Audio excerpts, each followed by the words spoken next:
আসসালামু আলাইকুম, সবার কি অবস্থা, কেমন আছেন? তো এটা হচ্ছে আমাদের এলাকা। এদিকে হচ্ছে এ সাইড হচ্ছে আশারকোটা, এই সাইড হচ্ছে শাকতুলি, বুঝছেন নি? তো এই হচ্ছে আমি, এই আমার গাড়ি। বর্তমান পরিস্থিতি এমন খারাপ হয়েছে, রাত্রের বেলা মনে করেন না, রাত্রে না দিনও পরিচিত প্যাসেঞ্জার দূরে যেতে মন চায় না, মানে নিজের থেকে ভয় লাগে অপরিচিত প্যাসেঞ্জার দেখলে। তো কালকে রাত্রে এক প্যাসেঞ্জার আমার দুইবার বলছে, ভাই কইয়া যাবেন নি, কইয়া যাবেন না। আমি বলছি না, যাইতাম না, আমি ওনার চিনি না।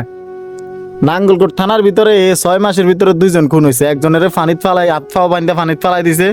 আর একজনের তো কয়েকদিন আগে দেখছেন মেহেদিকে হাত ফাও বাইন্দা এর মধ্যে গলার মধ্যে কি করছে, বেল লাগায় গাছের সাথে ফেঁসাই দিছে। লাশ ফসার পরে খবর মানে মানুষে জানতে পারছে যে এই জায়গায় লাশটা আছে। এই 7-8 দিন ধরে খুঁজা পায় নাই, নিখোঁজ। মানে এই একটা গাড়ির লেগে একটা মানুষ খুন করে লাইতে পারে মানুষ। তো এগুলো কোন ধরনের মানুষে খুন করতে পারে আপনারা তো বুঝছেন। যারা নেশার সাথে জড়িত, তা আমি সবাইরে বলতেছি না, যারা নেশার সাথে জড়িত তারাই এই কাজগুলা করে, বুঝছেন নি বিষয়টা?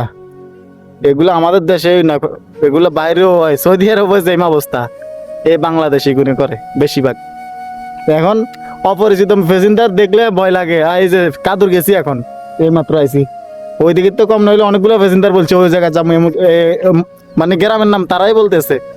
আমি বলছি না, যাইতাম না। খালি 3জন প্যাসেঞ্জার লইছি, আমি জায়গা চিনি, মানে যে রোডে আমি আমার লেখাতাম ওই রোডে আর কি। এই 3জন প্যাসেঞ্জার নামে দিয়ে সুন্দর মতো চলিয়েছি। এই হলো অবস্থা। তো সবাই সাবধান থাকবেন, অপরিচিত প্যাসেঞ্জার গাড়িতে উঠাবেন না। আল্লাহ হাফেজ।